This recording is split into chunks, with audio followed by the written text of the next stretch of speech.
All right, guys, let's try this mini lecture again for week one. My sincere apologies. I know exactly what I did. For some reason, I pushed mute on the computer, even though I had it on, use the microphone for recording on Zoom. So anyway, my apologies. So let's try this again. So what I'm going to do with mini lectures is, again, these are not meant to be a replacement for, I say again, like you heard me, you didn't hear me out before. These are not meant to be a replacement for you reading the chapter. You have to read the chapter. I cannot lecture like I would lecture if we were in a classroom. If we were in a classroom and I was covering chapter 1, I would lecture in class for about an hour and a half. So I'm not doing that on the video. No one's watching that. So what these are really is just smaller versions of trying to hit the main points for you, trying to clarify some things, but make sure that you always listen to the entire mini lecture. You'll have one for each module. Make sure that you listen to it, because in there, I tell you what I want you to do as an assignment. So I'm going to tell you what I want you to write about, or what I want you to think about, or how you want to reply, or whatever it is. So make sure always with the mini lectures that you listen to the entire thing. And make sure that you're getting all the questions. No, I'm not giving you it all up front. No, I'm not giving you it all at the end. I want you to watch the whole thing. So I will put things throughout. If you get one question, don't just assume that there's not another one. Listen to the whole video, okay? So anyway, so what I'm going to do with my computer, I don't know why, if I try to record this on the same computer that I have my notes on, it won't record over there. It's just how my life is. So anyway, so I record on this, but I'm looking over here at the chapter and kind of talking through it. And I'm talking through it as I'm going through the chapters, making sure that I pull out and at least highlight for you some of the things that are important. So what I'm looking at right now is chapter 1. Now I'm going to assume that you all have had intro to sociology. So I'm going to assume that you know what functionalism, conflict, symbolic interaction, and feminist theory are. I'm gonna assume that you know the basics. So if you don't, make sure that you look those things up as you go through chapter 3. Chapter 1 really is kind of this just generic kind of intro chapter that is giving you some background on what families are, why we have a definition of family. I mean, we have a definition of family for a number of reasons. One being to show relationship, but also to say, okay, this is a family, this is the mother, this is the father, this is a sibling, to establish things that as far as, who can make decisions for you, or what by law you as a parent, if this is your child, what legal responsibilities do you have for that child? Who can marry whom? Those kinds of things. There's a lot of things that we don't think about when we think about why we have a definition of family. There's just all kinds of different things that go along with that. It really is to establish, relationships, but legally. To say, okay, you guys have married, you are now a family, or you were living together, or whatever it is. So anyway, so your textbook kind of goes through just some generic intro stuff about families, talks about a nuclear family. One of the things, I'm not necessarily a fan of this text, this free text, but it is free, so we'll use it and go with it. One of the things I do like, though, is that they are recognizing single parent families in that nuclear family. I can tell you past textbooks that I've used have not, they've defined nuclear family as mother, father, and children. They did not mention nuclear family just a married couple. They did not call a nuclear family, people that are cohabitating, and they did not include single parents in those definitions. So those past textbooks, I do think were a little bit short on how they define that. So I do like that this textbook does acknowledge that single parent families, for whatever reason, are also considered nuclear family. Now, we'd be really stepping it up if we also discussed, same-sex parents or same-sex couples, but, we'll get there. So nuclear families talks about blended families where there are two people that have divorced and remarried, and they are merging that family, together, children from a previous marriage, parents, etc. And then extended families, your aunts, your uncles, your cousins, that kind of stuff. Now, one of the things about this class, unless it's something very obvious, I'm not going to ask you some little dinky percentage somewhere. So have an idea on the tables. Like in chapter 1, it talks about types of families. Do you need to know that there were, 137 million in 2019? No.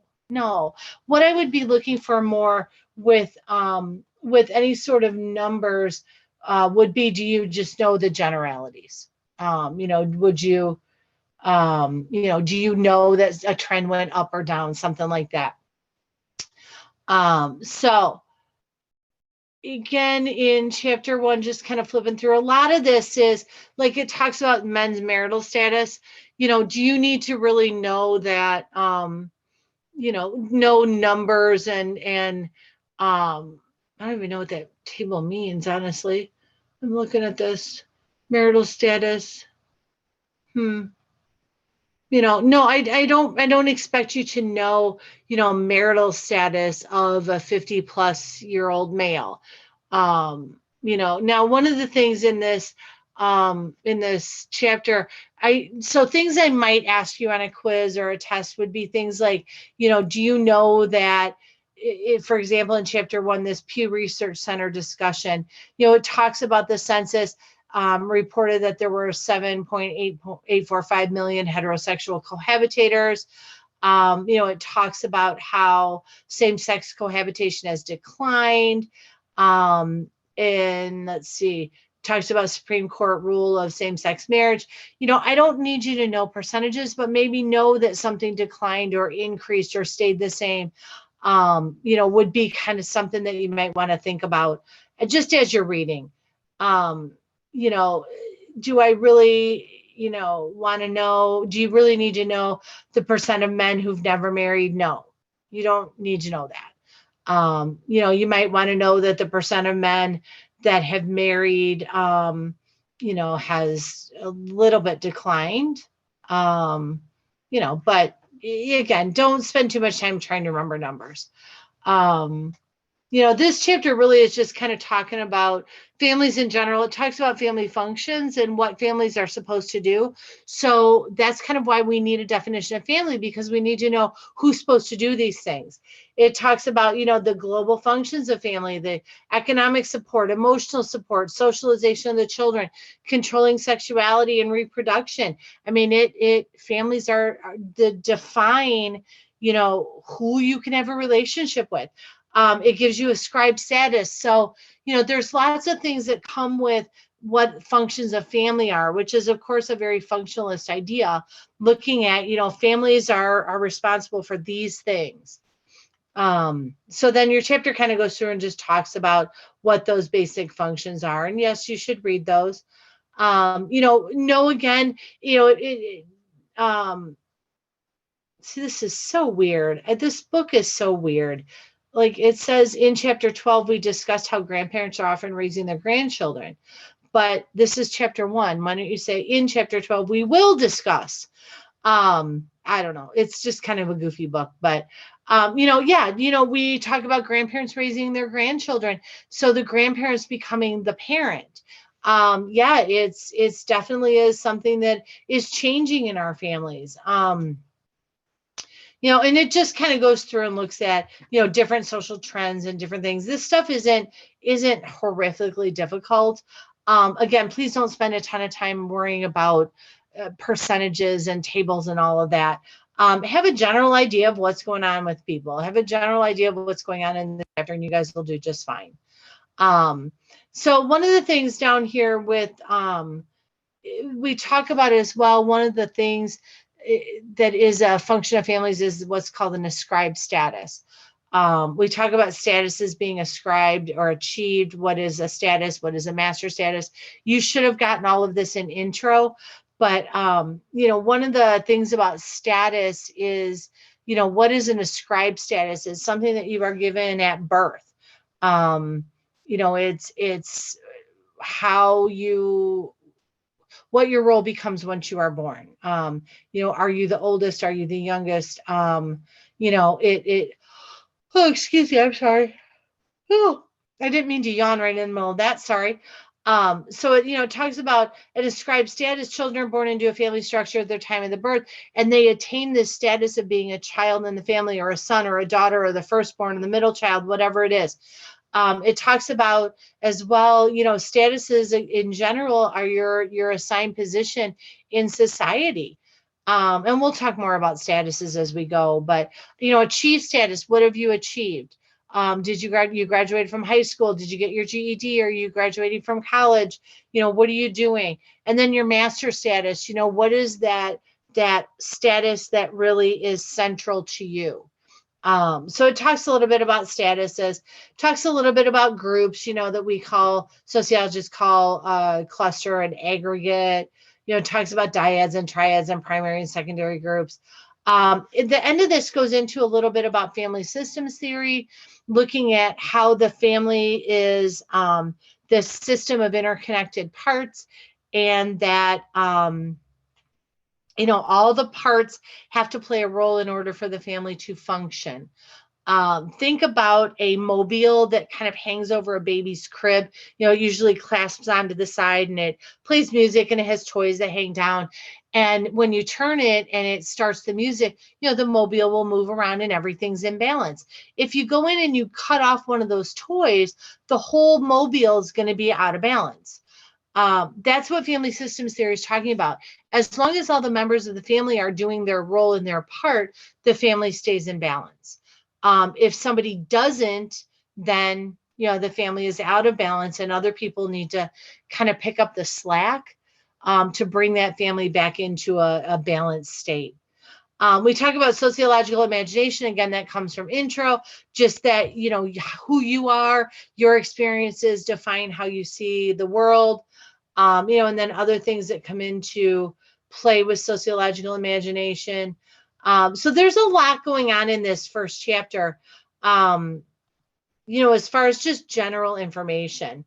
So what I want you to do, first of all, for this mini lecture is look at statuses and tell me for yourself, what is your ascribed status, your achieved status, and your master status.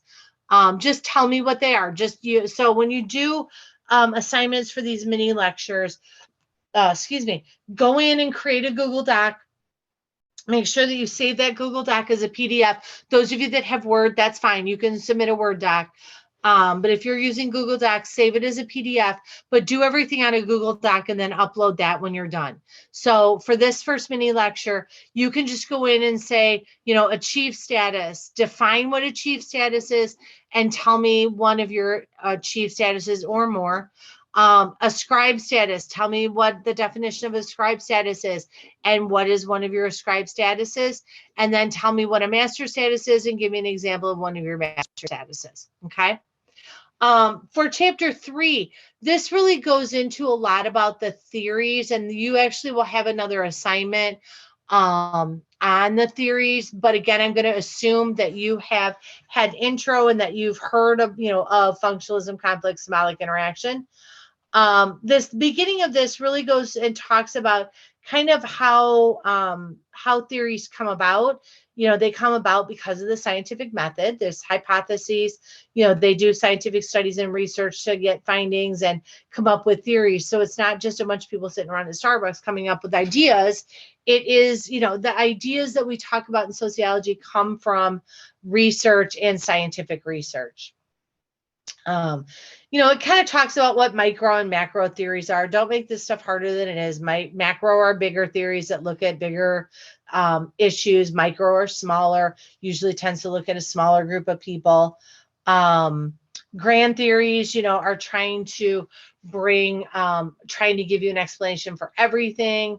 Conflict theory, again, is always going to look at, and again, make sure that you read this, but conflict theory is always going to look at where the power and the control is. This really talks about things with the Marxist perspective and the idea of authority, the idea of the bourgeoisie and the proletariat, the business owners and the business workers, and power. And, Marx really talks about conflict theory and power from the perspective of business.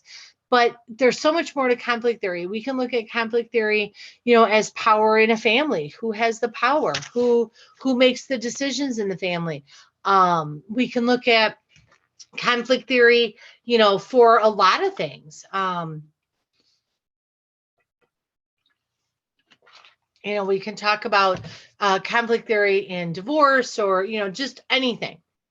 So it certainly is much more than Marx talked about with the bourgeoisie and the proletariat, but it is a beginning part. So always remember, conflict is talking about where is the conflict, where is the power and control issue that you are looking at. I really like that they use an example in here of Habitat for Humanity as we get down into, sorry, I thought I was at that point.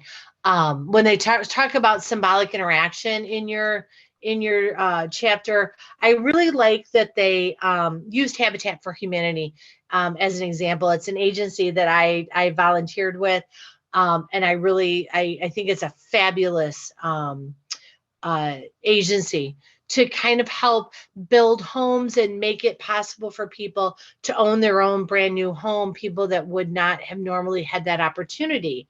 So when we look at, things with conflict theory or even symbolic interaction and how you are seen, you are seen differently if you own your own house.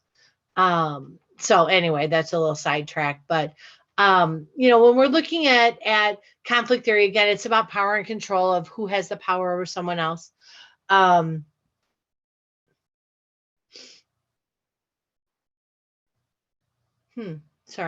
When we look at functionalism, when we talk about functionalism, we talk about what is the function or what is the role of something. So, your first chapter talked about, what are the expectations of family.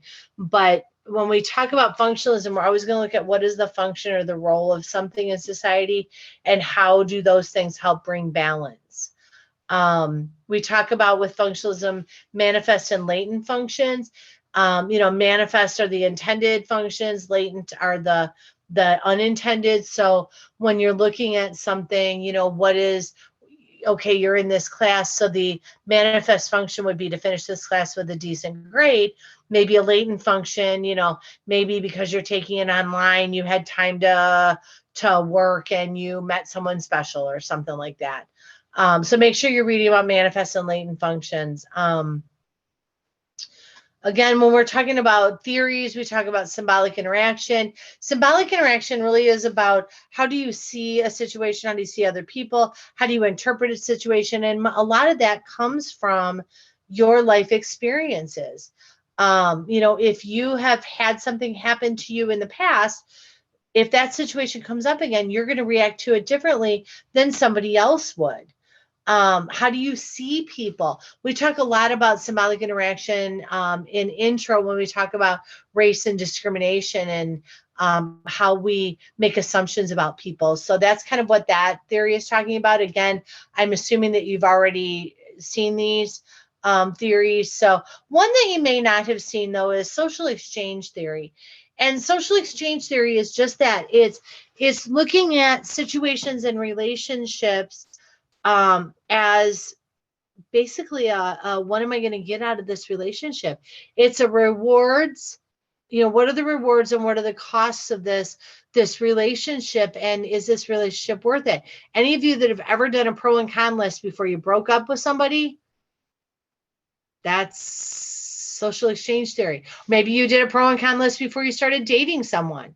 That's a social exchange theory. You are weighing the pros and the cons. You are weighing the rewards and the costs of a relationship to determine what the outcome should be of this relationship. It is a, what do I get out of it? What do I lose by doing it? And, what is then my decision about this relationship. You do that. You just don't know that you do that, but I'm going to have you think about it. I want you to think about relationships, whether it's a friend, it's a sibling, it's a roommate, it's someone you dated, someone in your past, whatever, someone you broke up with, whatever, a family member. Think about a relationship where you needed to weigh the rewards and the costs. Or if you've not had to do that, think about a current relationship. Again, this can be anybody. And think about what are the rewards and what are the costs of that relationship, and how you feel about that relationship. So for this second part of your assignment, I want you to apply the social exchange theory to one relationship in your life. Again, it should usually be someone that is at least significant in your life. Not necessarily, the person that changes the oil in your car, but think about someone that you're dating, or a friend, or a roommate, or a job, or an employee, or a coworker. Think about what are the rewards of that relationship, what are the costs of that relationship, and how do those play into how that relationship is going to be for you. Y'all do it. We all look at what are the costs and what are the rewards. So think about it. Think about a relationship. So for this second question for a mini lecture, explain to me what social exchange theory is, and then explain to me a current relationship and what are the rewards and what are the costs of that relationship for you. Okay. Let's see here. I think, the last thing down here in this chapter, it looks at towards the bottom, there's a decent table that kind of lays out conflict theories, functionalism, symbolic interaction, and social exchange. It tells you if it's a micro or macro theory, and it kind of tells you a little bit about them. Those are good. I mean, it's a good summary if you want to look at it. So there you have your 2 questions that you need to answer. Again, make sure that you're answering them on a doc, Word doc or Google Doc. If it's Google Doc, save it as a PDF before you upload it to the mini lecture week 1. And my apologies again for the first video not having any sound. So hopefully you'll hear this one. All right, guys, that's it. Let me know if you have questions.